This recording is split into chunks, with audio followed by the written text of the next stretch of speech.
यो कुरा पनि मैले आज स्पष्ट गर्नुपर्छ कि त्यति बेला चाहिँ केपी ओली जो प्रधानमन्त्री हुनुहुन्थ्यो, हाम्रै पार्टीमै हुनुहुन्थ्यो, उहाँले चाहिँ सङ्कल्प या अरू कुनै पनि प्रस्ताव चाहिँ जरुरी छैन, एक अक्षर पनि चेन्ज गर्न सकिँदैन, त्यसकारण चाहिँ प्रचण्डहरूले जे भन्न खोजेका छन् त्यसमा मेरो सहमति छैन भनेर चाहिँ शेरबहादुरजीलाई केपीजीले पटक पटक भन्दा नमानेपछि कुनै पनि प्रस्ताव त्यति बेला पारित हुन नसकेको हो।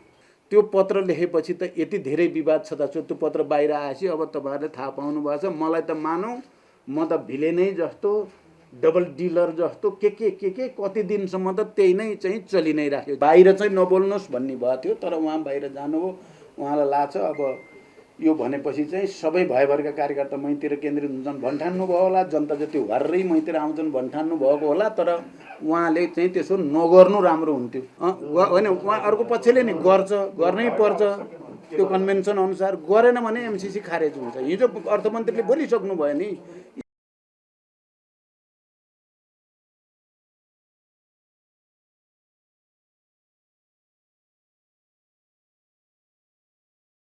नेपालको राजनैतिक प्रक्रियामा धेरै उतार चढावहरू हुँदै आएका छन्। हरेक पटक हामी सम्भावनाको एकातिर र अवसरको अर्कोतिरको दोसाँधबाट अगाडि बढ्दै आएका छौँ।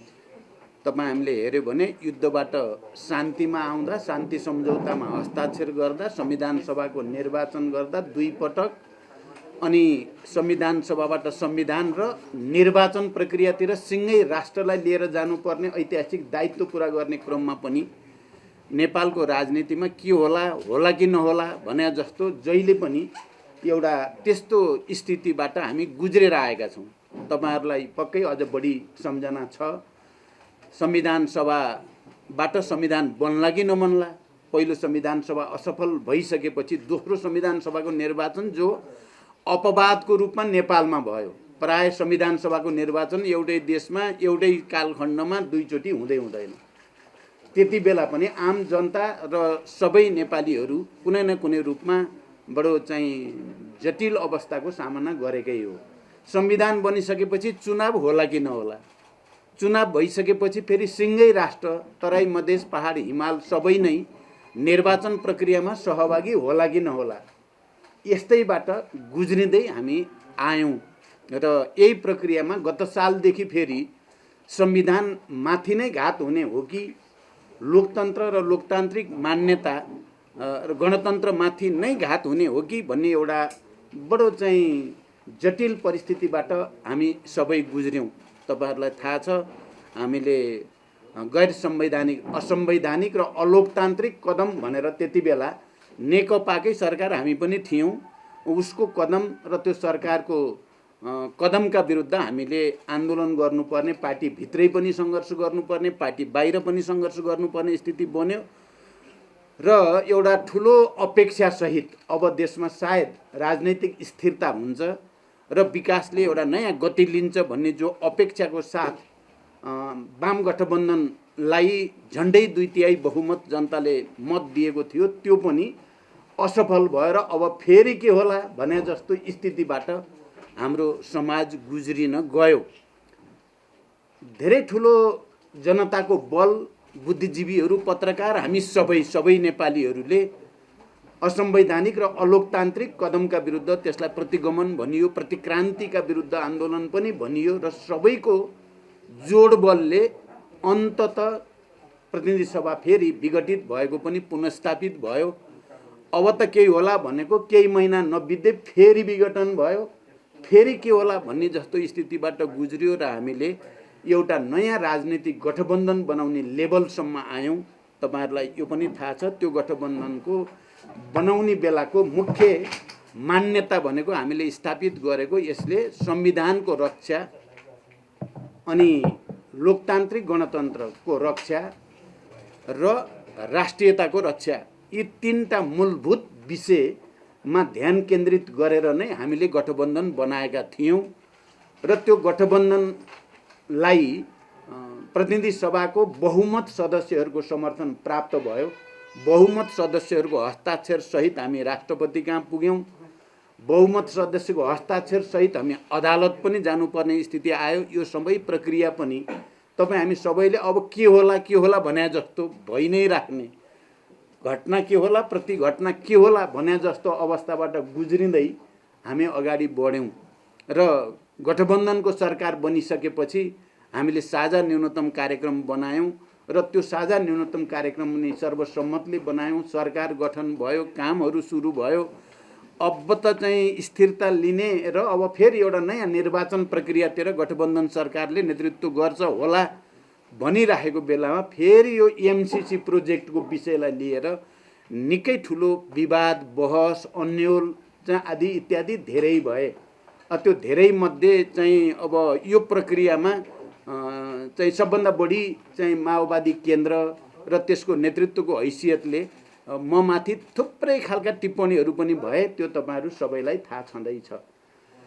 र अन्ततः फेरि हामी हिजोसम्म आइपुग्दा यसलाई एउटा निकास दिइएको छ। यो निकास दिनु अगाडि राजनीतिमा फेरि एकचोटि के होला के नहोला, यो गठबन्धन बच्ला या नबच्ला, यो सरकार बच्ला या नबच्ला, अर्को समीकरण बन्ने हो कि या के हुने हो भने जस्तो स्थिति थियो। हिजोबाट आधारभूत रूपले र मूलभूत रूपले अहिलेका लागि ती सबै अन्यलहरू अन्त्य भएका छन् र गठबन्धन कायम रहन्छ, सरकार अगाडि बढ्छ। अब हामी निर्वाचन प्रक्रियातिर जान्छौँ भन्ने कुरा स्पष्ट भएको छ।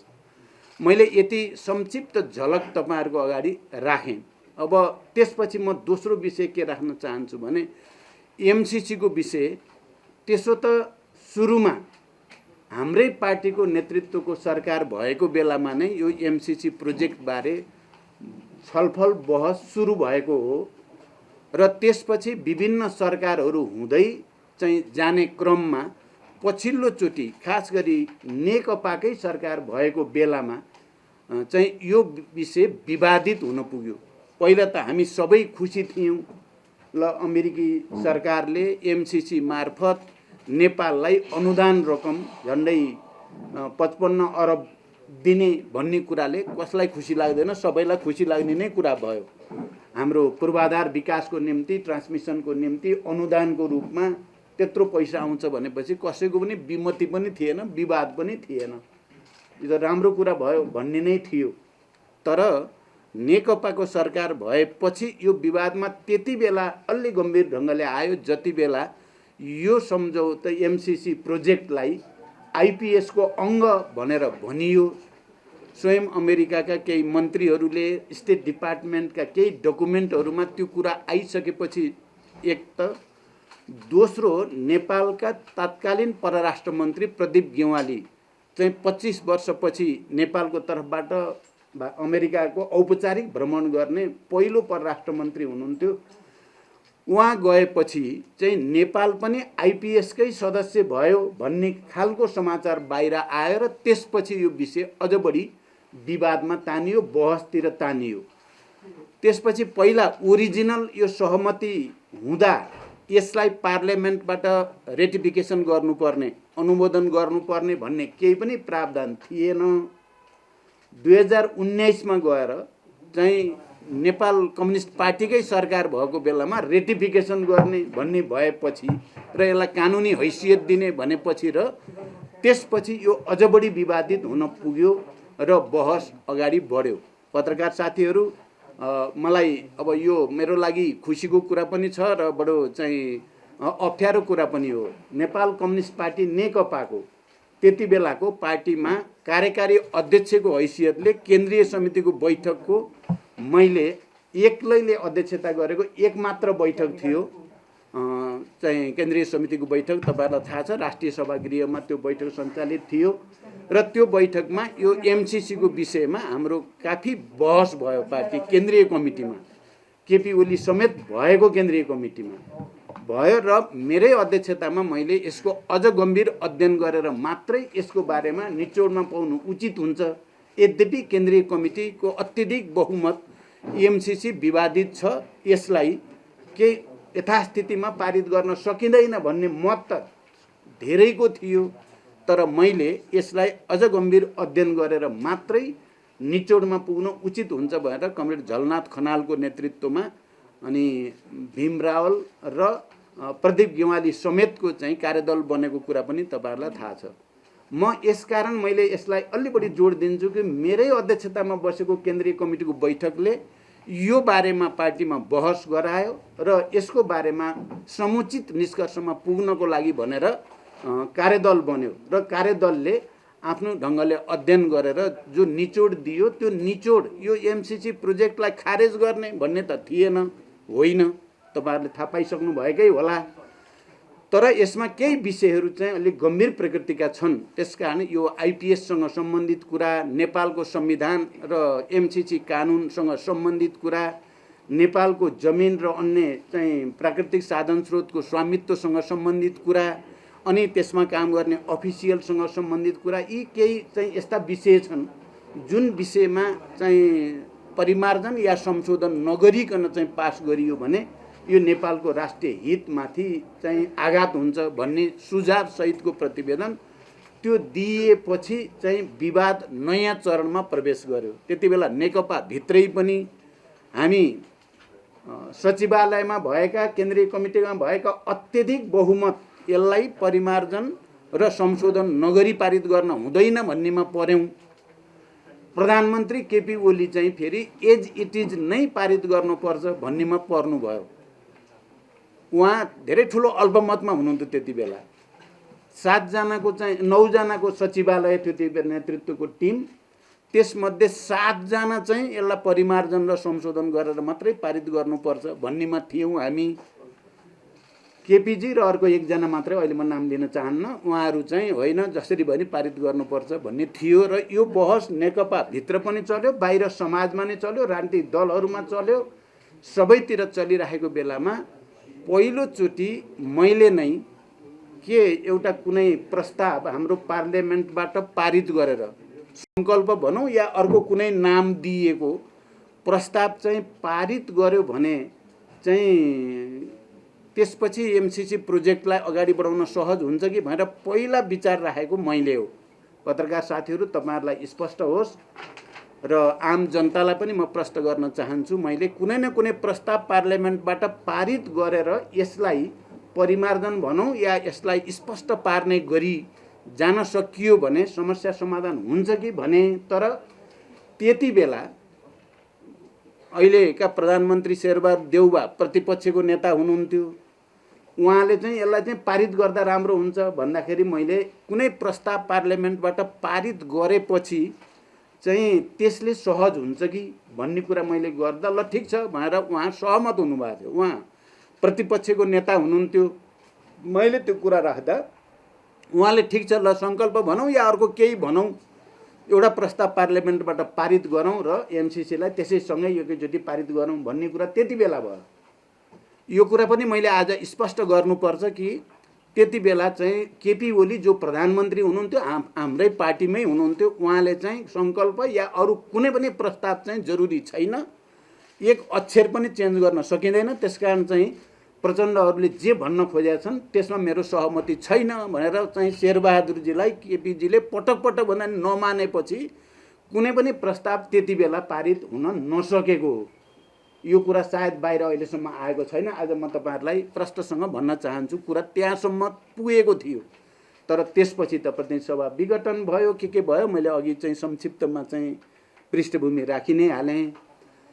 र पछि चाहिँ जब विवाद चर्किँदै गयो, यता गठबन्धन बन्यो, हाम्रो चिन्ता चाहिँ के हो भने यो विषयले कहीँ कतै हामी जो प्रतिगमनका विरुद्ध लड्ने भनेर आन्दोलित पनि भयौँ, संविधानको रक्षा, सङ्घीय लोकतान्त्रिक गणतन्त्रको रक्षा, समावेशी समानुपातिकताको रक्षा भनेर सडकबाट र सबैतिरबाट सबै सेक्टर आन्दोलित भएर हामी पुनर्स्थापित भयौँ र अब अलिकति सुरक्षित भयौँ कि भनेको त एमसिसीको कारणले फेरि राजनीतिक दलहरूमा विभाजन, समाजमा विभाजन, राष्ट्र नै विभाजित मानसिकतामा जान थालेपछि मैले चाहिँ यो विषय चाहिँ यसो भयो भने यसको कालान्तरमा या अन्तत हुन के जान्छ भने फेरि संविधानमाथि घात, फेरि लोकतन्त्रमाथि घात होला कि भनेर मैले यसलाई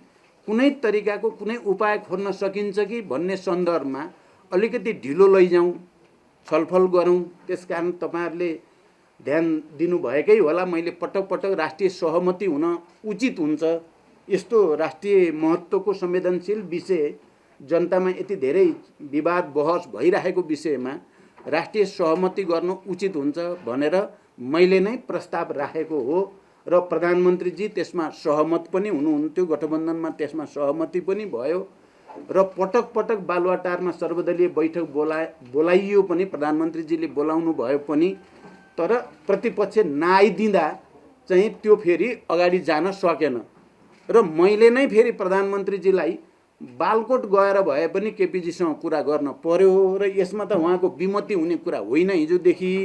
त्यस कारण राष्ट्रिय सहमति गरेर कसरी यसलाई अगाडि बढाउने टुङ्गोमा लैजाउँ भनेर मेरो सुझाव चाहिँ मैले पटक पटक प्रधानमन्त्रीलाई दिएँ र त्यति बेला राष्ट्रिय सहमति बनाउने उद्देश्यले नै प्रधानमन्त्रीजी बालकोट गएर पनि यसमा तपाईँले मद्दत गर्न पर्यो पनि भन्नुभयो।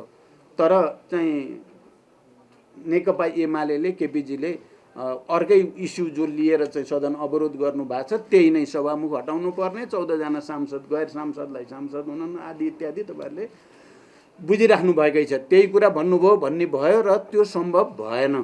अब यतापट्टि दबाब बढ्दै गएपछि मैले प्रधानमन्त्रीसँग समेत बसेर हामी सकारात्मक ढङ्गले नै सोध्दैछौँ, हामी सबै दलहरूको बिचमा अनि समझदारी बनाउनु परेको छ। मैले त्यहाँ गरेको पत्रकार बुद्धिजीवीहरूसँग पनि हामी सहमति समझदारी बनाउन कोसिस गर्छौँ र हामी अन्ततः यसलाई सकारात्मक ढङ्गले नै ल्यान्डिङ गर्छौँ भन्ने पत्र लेखियो। त्यो पत्र लेखेपछि त यति धेरै विवाद छताछ त्यो पत्र बाहिर आएपछि अब तपाईँहरूले थाहा पाउनु भएको छ। मलाई त मानौँ म त भिलेनै जस्तो, डबल डिलर जस्तो के कति दिनसम्म त त्यही नै चाहिँ चलि नै राख्यो। जबकि मेरो मनसाय म पुरै गम्भीरताको साथ तपाईँहरूको अगाडि र तपाईँहरू मार्फत आम नेपाली जनता मेरो चाहना चाहिँ राष्ट्रिय सहमति बनोस्, सबैको यस्तो विषयमा विवादित भएर विभाजित समाज बन्न नजाओस्। यसकै कारणले संविधानै फेरि खतरामा पर्ने, लोकतन्त्रै फेरि खतरामा पर्ने हो कि भन्ने जो चित्र देखिन थाल्यो त्यस्तो नहोस् भन्ने मात्रै मेरो मनसाय थियो। कसैलाई झुक्क्याउनु ठग्नु त मेरो मनसाय थिएन। तर मेरो त्यो इमान्दार प्रयास राष्ट्रिय सहमति गर्ने, सबैको बिचमा समझदारी बनाउने मेरो प्रयासलाई यति धेरै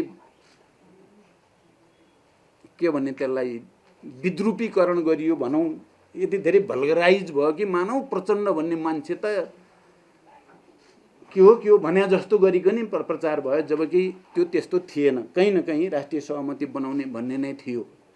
पछि तपाईँहरूले यो पनि देख्नु, त्यो सहमति बनाउने उद्देश्यको साथ नै प्रधानमन्त्री म र केपी ओली बालुवाटारमा एउटा बैठक, किनकि केपी ओली माधव भएको ठाउँमा आउनै नचाहने, अनि मैले पहिल्यै माधवजीसँग कुरा गरेर अब तपाईँलाई त उहाँले चाहिँ अब भएपछि उपस्थितै हुनुहुन्न, त्यसो भएर तपाईँ चाहिँ हाम्रो कुरो मिलेकै छ, हामी कुरा गर्छौँ भनेर उहाँ समेतको सहमति लिएर अनि हामी बालुवाटारमा बैठक बस्यौँ। र मैले के भने यो अब एमसिसी जटिल हुँदै गयो, हुँदा यसले गर्दा राष्ट्रिय हाम्रो एकता नै खलबलिएला जस्तो राजनीतिक दल है।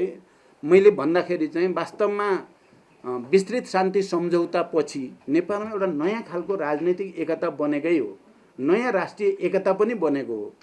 संविधान सभाबाट संविधान बनेपछि समावेशी समानुपातिकताको आधारमा एउटा नयाँ प्रतिनिधित्व प्रणालीको राज्य पनि बनेकै हो।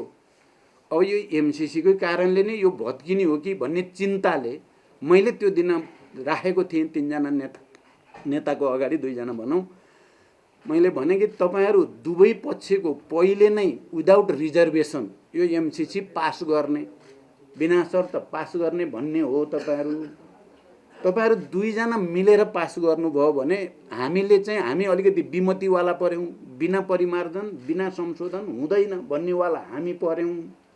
हामीलाई त्यही भन्न दिनुहोस्, तपाईँहरू मिलेको चाहिँ मिलेर पास गर्नुहोस्, यसले के फरक पर्छ भन्ने प्रस्ताव थियो मेरो। मलाई लाग्छ त्यो प्रस्ताव पनि राष्ट्रिय सहमतिको एउटा विकल्प थियो, त्यो समझदारीबाट यसलाई टुङ्ग्याइदिने विकल्प थियो। तर त्यसमा पनि सहमति भएन। खास गरी एमाले केपी ओलीजीको सदन नखुली हुँदैन, चाहिँ सांसद नहटाइ हुँदैन, सभामुख नहटाइ हुँदैन भन्ने एकहोरो रटले गर्दा यो समस्या सहज ढङ्गले समाधान हुने देखिएन। त्यसपछि अब सडकमा पनि आन्दोलनहरू चाहिँ देखि नै गयो, बढ्दै जान थाल्यो।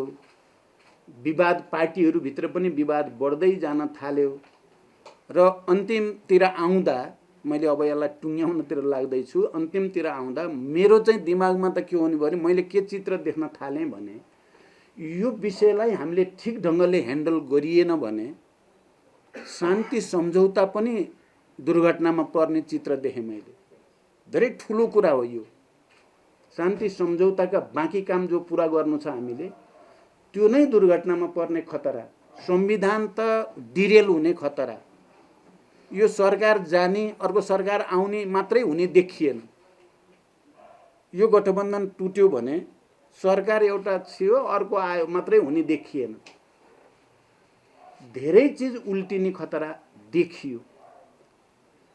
त्यसो भएपछि हामीले भन्यो, हामीले त पोजिसन पहिला एउटा कुरा के भएको थियो गठबन्धनभित्र र प्रधानमन्त्रीजीसँग भने अब यहाँ त हाम्रो विमति रहिराखेकै छ एमसिसी बारे, त्यसकारण हामीले एउटा शब्द त्यहाँ प्रधानमन्त्रीजीले र मैले प्रयोग गरेका थियौँ र त्यसमा भएको थियो एग्री टु डिसएग्री गरौँ, गठबन्धन पनि नतोडौँ, तपाईँहरू विपक्षमै मत हाल्ने त विपक्षमा मत हाल्ने भनेका थियौँ हामीले।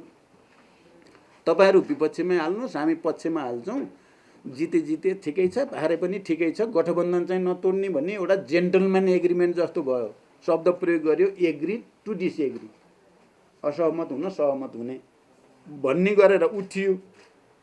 तर यो चिज त्यति सजिलो थिएन, यो चिज त्यति सजिलो थिएन।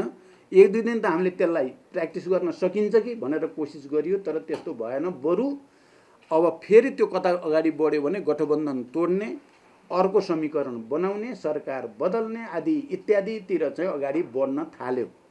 बढेपछि चाहिँ यो त फेरि चिन्ताको विषय, फेरि उही पुरानो ठाउँमा जाने खतरा आइसकेपछि हाम्रो पार्टीमा भएका छलफलहरूमा मैले प्रस्ताव राखेँ कि उपाय खोज्नुपर्छ है। हामीले एकहोरो चाहिँ भनेर सम्पूर्ण यो प्रक्रियालाई दुर्घटनामा जाने खतरातिर धकेल्न सकिँदैन। सकारात्मक केही उपाय छ भने हामीले त्यतापट्टि सोच्नुपर्छ भनेर मेरो दिमाग अब कहाँ गयो। अघिको कुरालाई यहाँहरूले सम्झिनु भयो होला, एउटा प्रस्ताव पारित गरौँ पार्लियामेन्टबाट भन्ने मैले पोहोर सालै जे भनेको थिएँ, मेरो क्लिक अब त्यहाँ भयो। यतापट्टि एउटा प्रस्ताव केही हुन्छ कि भन्ने भयो। यही क्रममा चाहिँ हाम्रा पुराना एकजना कर्मचारी, तपाईँहरूले नै चिन्नुहुन्छ, धेरै समयसम्म परराष्ट्र सचिव हुनुभएको, सार्कको महासचिव पनि हुनुभएको थियो सचिवालयको, डाक्टर अर्जुन बहादुर थापा, उहाँसँग भेटियो र केही उपाय हुन सक्छ भन्ने छलफल गर्दा उहाँले थोरै उपाय मलाई बताउनु भयो।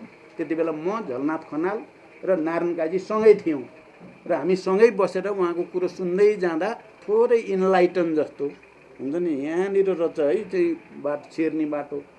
उहाँले बताएको अरू लामो त अहिले मैले भन्नु परेन, तपाईँहरूले बुझिराख्नु भएकै छ। उहाँले मेनली के बताउनु भयो भने माने अन्तर्राष्ट्रिय कानुनको, उहाँ गोल्ड मेडलिस्ट पनि हुनुहुँदो रहेछ र धेरै वर्ष गर्दाखेरि बुझ्नु, अन्तर्राष्ट्रिय कानुनको र दुई देशको बिचको शान्ति के अरे सम्झौता सन्धि ऐन अन्तर्गत आउने कुराको हकमा जेनेभा कन्भेन्सन अथवा के अरे जेनेभा भन्न आयो, भियना कन्भेन्सन अनुसार चाहिँ एउटा पक्षले आधिकारिक ढङ्गले त्यस्तो व्याख्यात्मक घोषणा गर्यो पार्लियामेन्टबाट भने त्यसको कानुनी मान्यता हुन्छ, अर्को पक्षले मान्न पर्छ, इन्टरनेसनल कोर्टमा पनि त्यो मान्यता प्राप्त हुन्छ भन्ने कुरा र यही एउटा उपाय हो भनेर उहाँले बताउनु भयो र हामीलाई कहीँ न कहीँ उज्यालो देखिया जस्तो, यसको समस्या अब समाधान हुने ठाउँतिर गयो भने जस्तो भयो।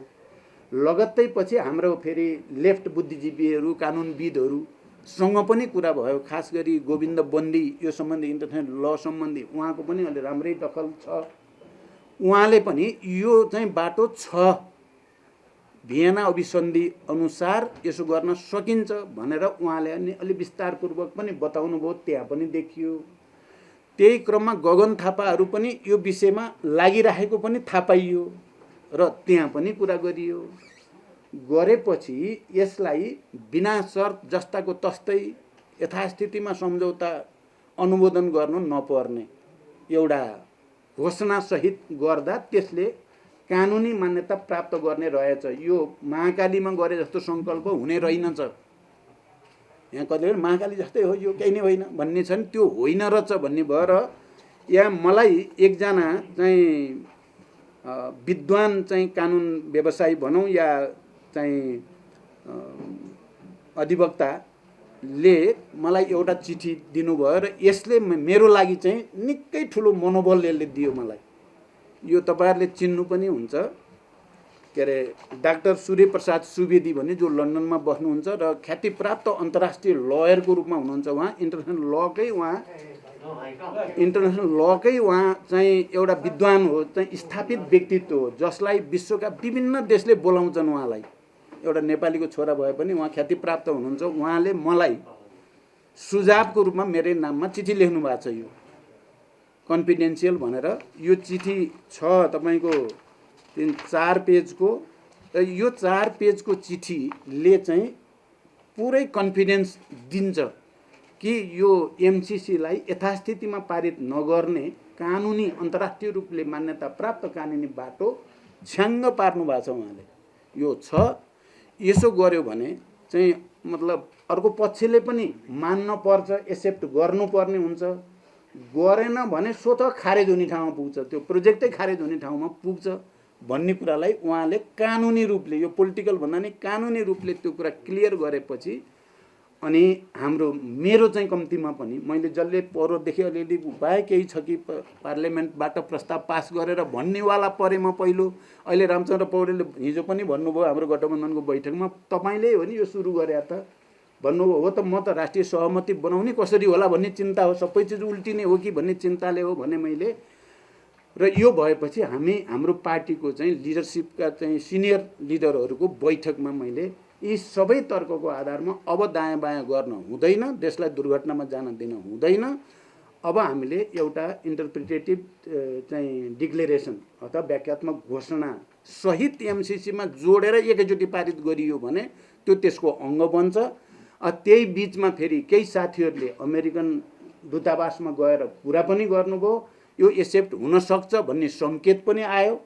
त्यो सङ्केत आइसकेपछि र यसको सबै चाहिँ लिगल चाहिँ परिस्थितिहरूको चाहिँ विचार गरिसकेपछि हाम्रो पार्टीमा हामीले यसलाई अब यो घोषणा सहित पारित गरिदिनुपर्छ भन्ने निर्णय गरियो। यद्यपि केही साथीहरूको विमति रह्यो, तपाईहरुले थाहा पाइराख्नु भएकै छ। त्यसपछि तुरुन्तै गठबन्धनको बैठक बसियो र हिजो बेलुकासम्म आउँदा यो पारित भयो। र मलाई चाहिँ र हाम्रो पार्टीलाई, किनकि म शान्ति सम्झौताको एउटा हस्ताक्षरकर्ता हुनुको नाताले संविधान सभाबाट संविधान बनाउन धेरै नै मेहनत गर्ने एउटा पात्र हुनुको नाताले पनि संविधान बनिसकेपछि निर्वाचन गराउन तराई मधेसदेखि सबैलाई चाहिँ एक ठाउँमा ल्याउन धेरै मेहनत गरेको पात्र हुनुको पार्टी हुनुको नाताले र अहिले फेरि राष्ट्रिय सहमति भत्किन्छ कि भन्ने चिन्ताको साथ मैले कहिले चिठी लेखेर हुन्छ कि कहिले के गरेर हुन्छ कि भनेर भन्दै गरेको नाताले पनि हिजो यो पारित भएपछि म निकै खुसी छु। देश दुर्घटनाबाट बच्यो, संविधान बच्यो, गठबन्धन बच्ने कुरा त त्यति ठुलो मान्दिनँ म चाहिँ। संविधानै, किनभने पोहोर साल त हामी त्यही हो नि, अब त्यही प्रवृत्तिहरू एक ठाउँमा जाने स्थिति बन्यो भने त अप्ठ्यारो आउँछ। त्यसबाट बचेको छ र यसले कानुनी र वैधानिक बाटो प्राप्त गरेको छ। यो विशुद्ध हामीले पहिला गरेको आफ्नो सङ्कल्प मात्रै होइन, यो इन्टरनेसनल लद्वारा इस्टाब्लिस भएको प्रक्रिया र मान्यता हो। अहिले कतिपय साथीहरूलाई होइन यो कागजको खस्तो हो, यसको केही अर्थै छैन, यो ठगपत्र हो के भन्छन्, निकै ठुलो भ्रम छर्छन्। हामी सबैले गर्व गर्नुपर्छ, राष्ट्र फेरि एकताबद्ध भएको छ, राजनीतिक दलहरू फेरि एक ठाउँमा उभिएका छन्, नेपाली समाज विभाजित हुनबाट बचेको छ र विकास निर्माणको निम्ति आएको परियोजनालाई हामीले हिजो 12 बुँदे जो चाहिँ घोषणा गरेका छौँ त्यसले चाहिँ आर्थिक परियोजनाको रूपमा विकासलाई पनि निकास दिएको छ। हाम्रो राष्ट्रिय सार्वभौमिकता, हाम्रो भौगोलिक अखण्डता, हाम्रो असंलग्न नीति, हाम्रो संविधान, हाम्रो कानुन, हाम्रो सेक्युरिटी सिस्टमलाई पनि राम्रैसँग हाम्रो स्वतन्त्र अडान चाहिँ हिजोबाट स्थापित भएको छ। यसमा हामी सबैले यसलाई सकारात्मक ढङ्गले हेर्नु, सकारात्मक ढङ्गले स्थापित गर्न जरुरी छ भनेर म भन्न चाहन्छु। धन्यवाद। मैले राख्ने कुरा अलि लामो भयो क्यारे, मैले सकेँ। भनेपछि अब तपाईँको पार्टीको देवगुरुङहरू नारायणजी श्रेष्ठज्यूहरूले जुन प्रतिक्रिया जनाइराख्नु भएको छ यस सम्बन्धमा तपाईँको भनाइ के छ? देव गुरुङजीको अहिले त्यस्तो केही नेगेटिभ छैन। उहाँ पार्टीको जे निर्णय हो त्यसलाई इमान्दारिता साथ पालन गर्नुपर्छ भन्ने ठाउँमा आइसक्नु भएको छ। पहिला उहाँका अलिकति भनाइहरू थिए उहाँले एक खालको, तर गुरुङजीको अहिले कहीँ कतै नेगेटिभ टिप्पणी छैन। हिजो तपाईँहरूले देख्नुभयो हाम्रो संसदीय दलको बैठकमा या चाहिँ सदनमा पनि उहाँले पुरै गम्भीरताको साथ पार्टीको निर्णय कार्यान्वयनमा लाग्नुभयो सक्रियतापूर्वक। उहाँको होइन अब नारायण काजी कमरेडले राख्नुभयो, हामीले त्यति बेला भनेको अब तपाईँले मतभेद राख्ने अधिकार त हुन्छ पार्टीमा, सबै एकै मत हुनुपर्छ भन्ने छैन। मैले भने तपाईँ विचार राख्नुहोस्, त्यसलाई सम्मान गरिन्छ। केन्द्रीय समितिको बैठक आउँदैछ, केन्द्रीय समितिको बैठकमा तपाईँले व्यवस्थित रूपले राख्नुहोस्, त्यसमा पनि केही आपत्ति हुँदैन। म सम्मानै गर्छु। मैले पनि अस्तिसम्म चाहिँ यो बाटो चाहिँ पुरै क्लियर नहुँदासम्म चाहिँ समस्या हुन्छ भनेकै हो, तर अहिले म चाहिँ छ्याङ्ग भएको छु। यो राम्रो चिज हो भन्नेमा तपाईँको छ भने राख्नु, बाहिर चाहिँ नबोल्नुहोस् भन्ने भएको थियो, तर उहाँ बाहिर जानुभयो, उहाँलाई लाग्छ अब यो भनेपछि चाहिँ सबै भयभरका कार्यकर्ता मैतिर केन्द्रित हुन्छन् भन्ठान्नु भयो होला, जनता जति हर्रै मैतिर आउँछन् भन्ठान्नु भएको होला, तर उहाँले चाहिँ त्यसो नगर्नु राम्रो हुन्थ्यो। अझै पनि मैले के भने तपाईँ चाहिँ केन्द्रीय समितिमै व्यवस्थित रूपमा आफ्नो विचार राख्नु, बाहिर राखेर यो यसमा चाहिँ यसको एमसिसीको विरोध गर्ने बित्तिकै सबै जनता एकातिर आउने भए त हाम्रो चाहिँ बिचरा चाहिँ प्रेम सुवाल लगातार मुर्दाबादका मुर्दाबाद गर्नुभएको छ। नेपाल पुरै चाहिँ त्यहीँ जान पर्ने, अरू छन् नि मुर्दाबादका मुर्दाबाद भन्ने जति त सबै उतै लाग्नु पर्ने, त्यस्तो हुँदैन। महाकालीमा बिचरा चाहिँ राष्ट्रघात भयो भनेर वामदेवजी पुरा चाहिँ केन्द्रीय समितिको त्यति बेला एमालेको केन्द्रीय समितिको झन्डै आधा केन्द्रीय लिडरहरू लिएर जानुभयो, भोट आउने बेलामा 0, एउटा नि जित्नु भएन। त्यस कारण कोही सेन्टिमेन्टमा आउनुपर्ने आवश्यकता छैन भन्ने हो मेरो। तर अब कसैलाई चाहिँ अब त्यही बाटो हिँड्न मन लाग्यो भने त कसले रोक्न सक्छ र? राजनीति त भोलिन्टियर कर्म हो नि, यो जबरजस्ती कसैले कसैलाई बाध्य पार्ने कुरा होइन। होइन त्यो केही रहस्यमय छैन, यो चाहिँ गर्नै पर्छ भन्ने छ। अर्को पक्षले पनि त्यसलाई स्वीकार गर्नै होइन, उहाँ अर्को पक्षले नि गर्नै पर्छ त्यो कन्भेन्सन अनुसार। गरेन भने एमसिसी खारेज हुन्छ। हिजो अर्थमन्त्रीले बोलिसक्नु भयो नि, यति प्रष्ट छ क्या कुरा पत्रकार साथीहरू। अब तपाईँहरूले चाहिँ कमसेकम आजको यो तपाईँहरूको यो विस्तृत भेटघाटपछि म माथि अनावश्यक लान्छना र मैले नै बिगारेँ क्यारे भने जस्तो भएकोलाई प्लिज क्लियर गरिदिनुहोस्। यो देशको लागि, राष्ट्रको एकताको लागि, संविधानको रक्षा र लोकतन्त्रको रक्षाको लागि। धन्यवाद।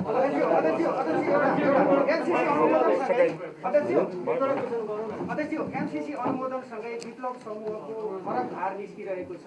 यसले भविष्यमा त्यस्तो दुर्घटना हुने सम्भावना छ कि छैन? यसलाई यहाँले कसरी ट्याकल अब उहाँहरू पनि शान्ति प्रक्रियामा आइ नै सक्नु भएको छ।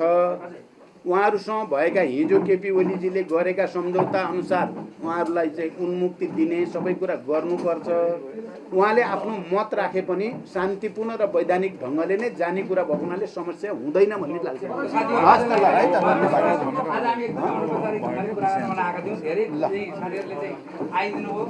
राम्रो भयो।